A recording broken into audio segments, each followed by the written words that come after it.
అందుకే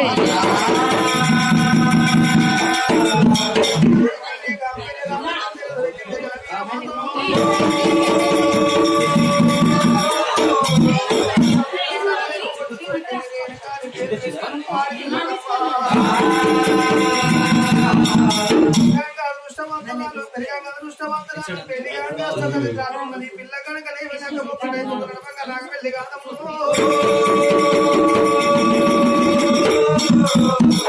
సంపర్కం లేని సంతానమైతుంది మొగుడు లేని పిల్లల కంటుంది కడుపులో పుట్టిన కట్ట కొడుకు తోటి లేని కంట ఉన్నది ఆడి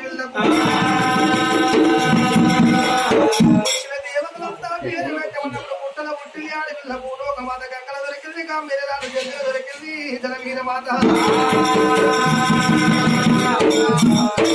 లేకు ఒడ్డు దొరికింది రేణుకా ఎల్లమ్మడి పేరు పెట్టినారు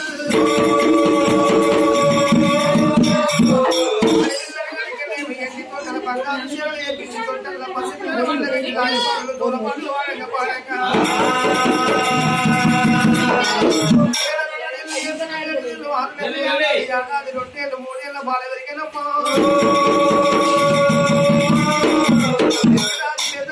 అటువంటి 5 ఏళ్ళ బాల పెరిగినప్పుడే చదువుతున్న భారత భాగవతము రామాయణ పురాణాల కథములు చదువు సత్ర నేర్చుకుంది అని వెళ్ళనమ్మా రేణుకాయలమ్మ పెరిగి పెద్దలై 16 ఏళ్ళ బాల పెరిగి ఒకనాడు తోటి ఆడవిల్ల ప్రాణాల కంట పోయిందో తోటి ఆటల కంట పోయినాడు అటువంటి అడవి లోపల ఆటలాడిను ఎన్ని ఆటలాడినా ఎల్లమ్మ నచ్చలేదు బతుకమ్మలు ఆటలాడేది ఆడుకోడి అటువంటి బతుకమ్మ మీద బతుకమ్మలు తీసి బండి లోపల వదిలిపెట్టినాక మీద ఉన్న గౌరమ్మలు తీసి పెళ్లి అయిన వాళ్ళు గౌరమ్మలు వచ్చుకుంటున్నారు ఇంతసేపు నాతోటి ఆటలాడిన నా గౌరమ్మలు తీసుకుని మీ గౌరమ్మలు నాకు ఇయ్యలేదు ఏమి తప్పు ఉన్నదంటే ఎల్లమ్మను ముఖాలు దొక్కలేదు కళ్యాణం ఆడలేదు ఏలు పట్టలేదు పూలు తిరగలేదు అష్టాల కంకణ కట్టలేదు నష్ట బాసిక కట్టలేదమ్మో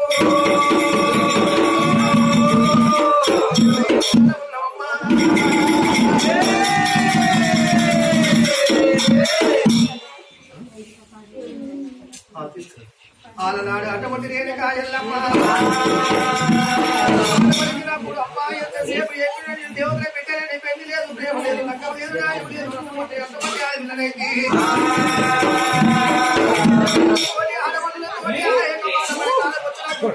పిల్లలైతేనమ్మా వేసుకొని తిరిగి కైలాసం రేణుకా ఎల్లమ్మని కూర్చున్నప్పుడే లేదు శంకరుడు అనే వచ్చు స్నానం చెప్పుకొని అన్న తినేటప్పుడే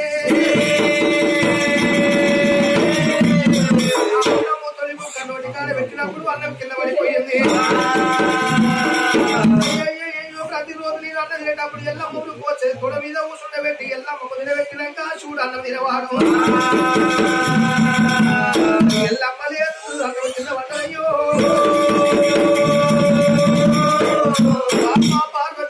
నా బిడ్డ రేణుకా ఎల్లమ్మ ఎక్కడ పోయిందని శివుడు అడిగినప్పుడు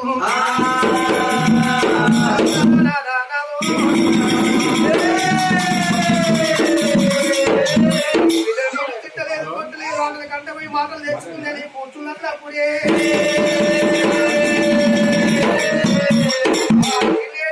పనిచేసుడు బిడ్డ రేణుకా ఎల్లమ్మ నీ ముఖం చిన్న వెళ్ళి పాలివాళ్ళు పగవాళ్ళు ఎవరన్నా కొట్టిరా ఎవరన్నా తిట్టిరా పెళ్లి కానీ పిల్లలంట కాలు దొక్కలేదు కళ్యాణం ఆడలేదంట ఏడు పట్టలేదు పూలు తిరగలేదట నా ముఖము చూడరాదట పెళ్లి మీద ప్రేమ చక్క మీద ముసులు కలిగి వెళ్ళినప్పుడే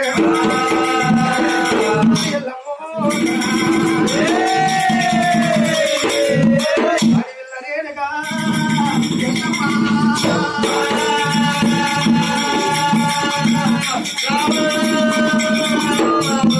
పంచదేవత పరమజ్యోతి రేణుకా ఎల్లమ్మ ముఖము చిన్న వేసుకొని ఎక్కడ కూర్చున్నదన్నప్పుడే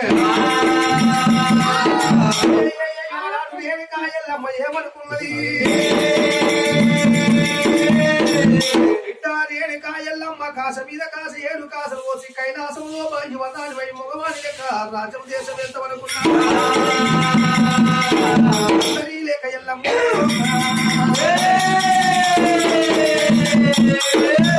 ఎంత కోరినమ్మా ఓ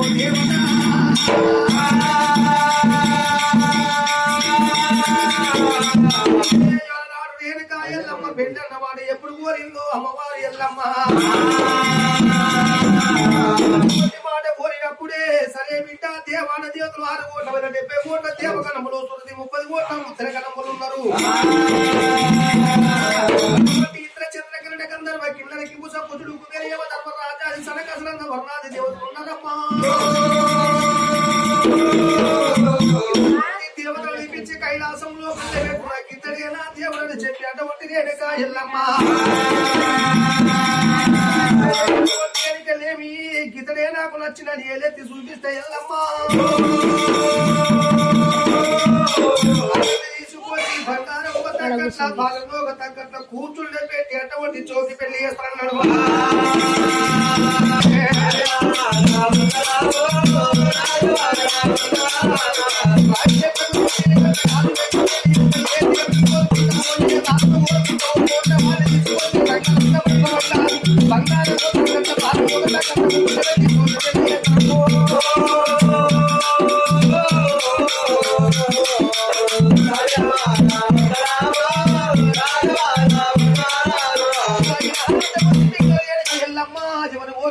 కోరుకోమన్నప్పుడు నాయన నేను ఎవరు ఎల్లెత్తి చూపిస్తే ఎంతమంది ఎన్ని మాటలు అంటారో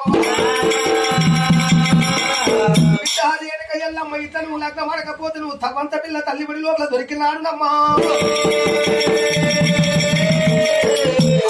ఖర్చు కుప్పల కూడా ఏలేవాడు కార్తీయ అటువంటి కృతావేగుడు భార్య కార్తీక శీలమ్మ గర్భంలో పుట్టిన వీరమయ్యడు కార్తవీర్య మహారాజు దేవుని అటువంటి పేరు మీద ఘోరమైన తపస్సు బట్టి సమస్త వాయులతోటి సాగులేని ఉరముద్రవాడు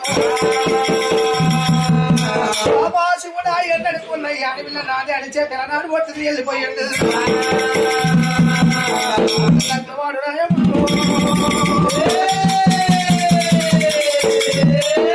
దేవతల బిడ్డనే నీ రాక్షేత్ని లగ్నమాడుట నాయన నేను అట్లా కాదు లగ్నమాడలేదు కనుక నన్ను లగ్గమాడే మగవాడు ఎట్లా ఉండాలి జంగల్ మైదానం సాపు చేయాలి పేరు మీద 7 గరుడ స్తంభం చేపియాలి గరుడ స్తంభం హట్టాలి స్తంభానికి మీద అటువంటి కావంత గంట కట్టాలి లగ్గమాడే మగవాడు ఎవడన్నా ఉంటే స్తంభం ఎక్కాలి స్తంభం ఎక్కినాక గంట కొట్టాలి శబ్దం పోక ముందు అటువంటి సప్తకోటి సముద్రాలలో స్నానమాడాలి తెప్పే ముళ్ళ పాక చెల్ల తలపాక చుట్టుకోవాలి పుట్టిన వికసించి చెంగల్ చామంతి పూ తీసుకొచ్చి పంచకోటి లింగాల పాల పూజ కట్టాలి దెబ్బ కొడితే ఎల్లమ్మ లగ్గమనే మూత్ర మోగాలి ఎటువంటి మగవాణి లగ్గ మాత్రం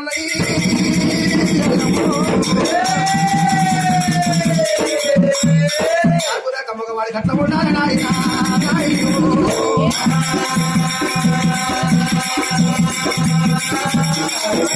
లగ్గవాడి మగవాడి గట్ల ఉండాలని ఎల్లమ్మ పేరు మీద పద్మావతి కట్టిపించింది దేవతలు వస్తున్నారు 6 కోట్ల 70 కోట్ల దేవగణములు ఇంద్రుడు చంద్రుడు గంగా ఎక్కువ దేవాల దేవతలందరే పేరు మీద పద్మావతి కట్టిండు శివుడు దంగమయ్య అక్షగల్లు భిక్షగల్లు అర్దేశు పరదేశులు జోగులు సన్యాసులు ఋషులు ఋషాదులు మునులు మునేసులు ఎవరు గెలిచిన కానీ ఎవరు అక్షగల్లు భిక్షగల్లు ఎవరు గెలిచినా ఎల్లమ్మనిచ్చి పెళ్లి చేస్తామని పత్రికలు పంపించినట పత్రికలు చదువుకున్న వాళ్ళు నేనే లగ్నమాత నుంచి కైలాసం చేర వచ్చి స్తంభం ఎక్కువై ఎల్లంకలు పడిపోతున్నారు తమ్ము తెలియక వ్యక్తులై కింద పడుతున్నారు అన్నాడు కార్తవీర్య మహారాజు వచ్చిండు కార్తవీర్య మహారాజు ఏమో చెట్టమని గిరి ఎంత పరమని స్తంభం ఎక్కే సమయానికి ఎల్లమ్మ కళ్ళ చూసింది ఏమిరా నేనే దేవతల బిడ్డనే రాక్షసులు ఎట్లా లగ్నమాడాలి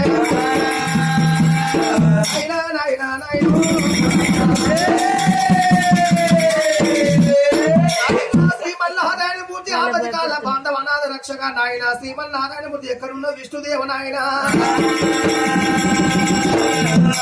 అలనాడు విష్ణుదేవుని వర గర్భాన పుట్టినవాడు అటువంటి కార్తీకుడట ఏ కార్తీక అలనాడు నన్ను అటువంటి నా భక్తుల వైపు ఏమంటే శత్రు వైపు ఉత్తరంటివిరా ఎల్లమ్మ పద్దవతి నువ్వు గెలిస్తే నా చేతని ప్రాణం పోదురా లేకుండా అవుతుంది గిస్తనే ఖయమైతున్నది కార్తీకుడు కనుకనేమి యొక్క స్తంభం గెలవరాదనుకోని విష్ణు నారాయణ శంఖము తిన్నట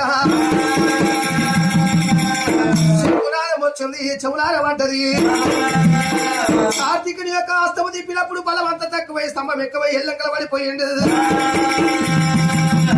అతను చూసి రేణక ఎల్లమ్మ ఎప్పుడు కింద కిలకిల విందో రేణక ఎల్లమ్మ నాడు నన్ను చూసి నువ్వు ఎట్లా నవ్వుతున్నావు నీ లగ్గ కనుక నవ్వుల పాలు ఎక్కువ నా పేరు కార్తీకుడు కాదు ఏ మగవాడు నిన్ను లగ్గం చేసుకుంటాడో నీ లగ్గానికి వస్తేనేమో లగ్గం ఎత్తగొడుతున్నా లగ్గం అయిపోయినాక నాగవెల్లికి వస్తే నాగవెల్లి ఎత్తగొడతా లగ్గము నాగవెల్లి అయిపోతే కంచాన తిరిగియా మంచాన మంటలియా కలిసి కాపురమయ్యా కొట్టినాడమ్మా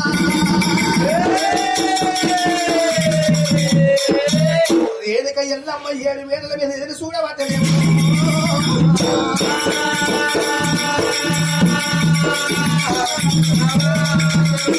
రేణుక ఎల్లమ్మ కైలాసం లోపల ఎల్లమ్మ పేరు మీద ఎవరు గెలవరని వచ్చిన ప్రజలంతా ఎదురు చూస్తున్నారట అమ్మవారి ఎల్లమ్మ ఆదివిల్ల రేణుక అమ్మ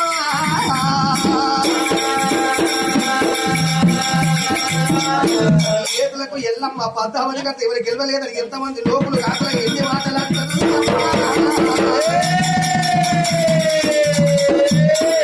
గుండెకు వీలు మారే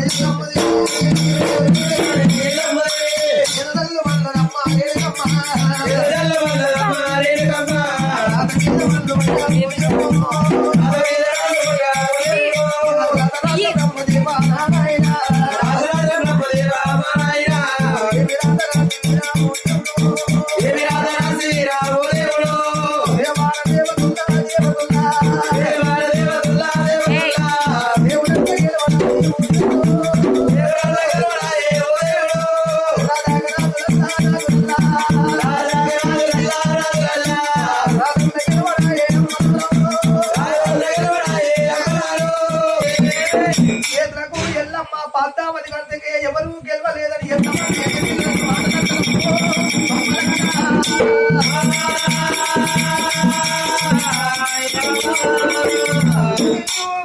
నేను ఎవరికేమి తాపం చేసిన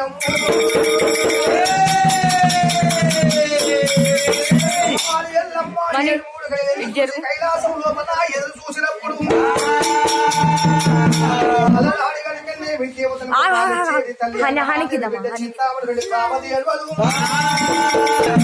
గడ్డి తిన్నావుకు ఎక్కలేని తూపలైనప్పుడు గుట్టలల్ల కాలింగా అలబడుకున్నది లోపలికి వెళ్ళిపోయి నిమ్మలంగా నీళ్లు తాగింది నీళ్లు తాగినప్పుడు అందులోపల అటువంటి గుండు పుట్టింది అందులోపల దిగబడిపోయింది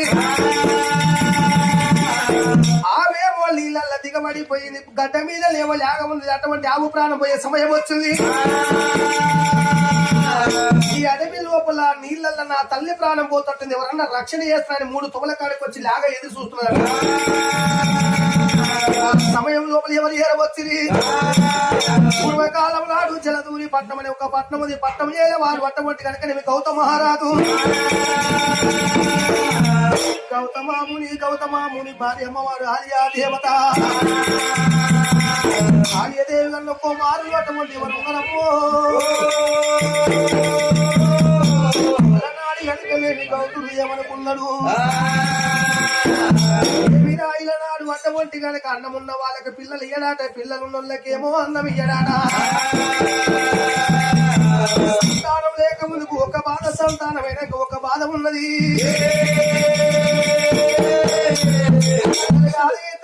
అటువంటి 7 కొడుకులు పుట్టిరు నీలాముని పాలాముని గంగమాముని గౌతమాముని ఆచక్రమాముని భూచక్రమాముని పేరుకు పెద్దవాడు మహాముని కనుకనేమి అటువంటి 7 కొడుకులు పుట్టిరు. తిందామంటే తిండి లేదు, ఉందామంటే ఇల్లు లేదు, కట్టబోతే బట్ట లేదు. ఏమిరా ఎక్క ఏదు అని చెప్పి అటువంటి కనుకనేమి అమ్మ ఆకలి ఆడు 7 కొడుకులు కూడా వస్తున్నారు.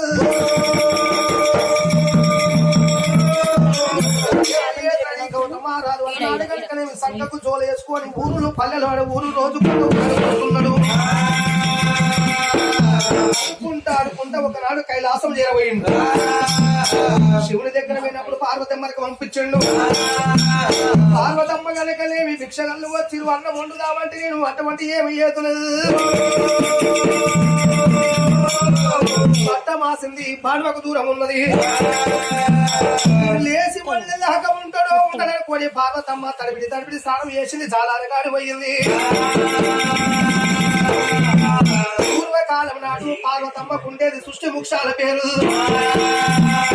సృష్టి ముక్షాలు జరిగిపోయి అటువంటి కనుక పూసలు చెప్పి కుర్ర చేరయింది. కొర్రల కాడి పోయింది. ఎచ్చాక పచ్చి కొర్రలు తెచ్చింది. మగల బెక్క పెట్టింది. ఎచ్చి పచ్చి తెచ్చింది. ఆ 7 వినికిళ్ళ కొర్రలు తీసుకొచ్చి గౌతిని జోల లోపల వచ్చింది. కొర్రలు తెచ్చిండు. ఇవాళ నా కొడుకు నా భార్య పెంచినాడు, నా కొడుకులో పెంచినాడు. ఈ పూటకు అయిపోతాయి, మట్ట మానడు పోతే ఇంటికి పుట్టడు వస్తాయట. అల్ల పోలి వీధికి వచ్చిండు. ఒక ఇంటి వేడు నాగలాడికి వచ్చిండు. ఒక ఇంటి వేడు అటువంటి ఎట్లా అడుకొచ్చి తీసుకొచ్చి భూమి మీద నాగలి కట్టి వ్యవసాయం చేసినాడు. ఏడ్చిన పొరలు మనము చచ్చిపోయి 11 రోజులు అవుతుంది. మొలకలు వెళ్ళయ్యా. నా పంటన్న వండాలి, నా ప్రాణం వల్ల పోవాలి. గౌతుడు కనుక లేవి సిరుసుకిల్లి వేసి సిరి ప్రాణములు ఈసి చేసి ఘోరమైన తపస్సు పట్టిండే. పోయే సమయం వచ్చినాదా గౌతుని కన్నీరు శంకరునికి శృతి ముట్టములగే.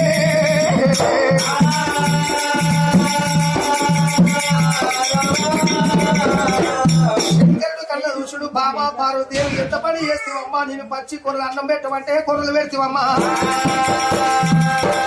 నువ్వు చేసిన తప్పు కొట్టబట్టి ఏడ్చిన కొర్రలు భూమి మీద అంటే ఏమైనా చచ్చిపాయ మొలకెత్తాయే. అలనాడు శంకరుడు కనుక దేవి గంగదేవిని వేడుకున్నాడు. గంగదేవి జగమెల్ల వర్షం కురిపించినప్పుడు శంకరుడు మహిమతోడి పచ్చి కొర్రలు తల్లిండట. వర్షం పట్టది. తెల్లవారిన గేవులో మొలకలెత్తినాయి. ఏమనుకుంటూ అమ్మా ఈ పంట వండాలే. ముఖము లేని 3 సర్వరాలు తెచ్చిండు. అటువంటి పంట పైసమ నిలిపిండు. మరింటి వేణు కొత్త గురి తీసుకొచ్చిండు. అటువంటి కనుక అమ్మ మైసమ్మని దీవనార్తి పెట్టి మైసమ్మ కోరినట్టు కొర్ర పంట వంతి అడిగింది. ఆరం పెడతానన్నాడట. పట్టింది. ఆరం పెట్టమని మైసమ్మ అడిగినప్పుడు పెట్టాలంటే అటువంటి 5 ఆడవాళ్ళ కర్మతో ఉన్నారు. 7 గుట్ట అటువంటి 7 జీవులు కర్మతో ఉండాలన్నాడట. మైసమ్మ కోరుకున్నది. అమ్మ నీ ఎవరు ఇంట్లో పోటీ వాళ్ళు ఎవరు పట్టుకురామంటే మైసమ్మ మహిమతోటి 5 ఆడవాళ్ళ తీసుకొచ్చింది. తోడున్న ఆడవాళ్ళ ప్రాణదీశుడు గౌతుడు. కర్మతో నావు ప్రాణం తీసుడు, ఒకటే పిల్లి ప్రాణం తీసుడు. అటువంటి కర్మతో ఉన్నది. అల్లుల ప్రాణం చేస్తే కడుపున్న పిండాలు వచ్చి గౌతుని కాళ్ళ సంకల్లే చుట్టుకునేట. గౌతుడా మా తల్లుల ప్రాణం తీసు మా గతి ఎట్లా అంటే నాడు గౌతుడు ఏమని దీవనార్తి పెట్టండు. మీరు అటువంటి బాలగ్రహాలే పుట్టాలే. కలియము లోపల అటువంటి కనుకనేవి మానవులకు కలియము లోపల గుర్తుపట్టదాకా బాలమ్మలై పుట్టుగాక. 2 నెలలు 3 నెలలు 5 నెలలు గర్భం లోపల కలిపిండాలి. ఎట్లా ఇయ్యాల మీ తల్లుల ప్రాణం తీసినో మీకు కనుక లేమి అటువంటి గర్భం లోపల పడ్డప్పుడు మీద గుర్తుపట్టి పంచపాలి అని నిలుపుకున్నదాకా కడుపుల పిండాలి కలిమా వేయాలి.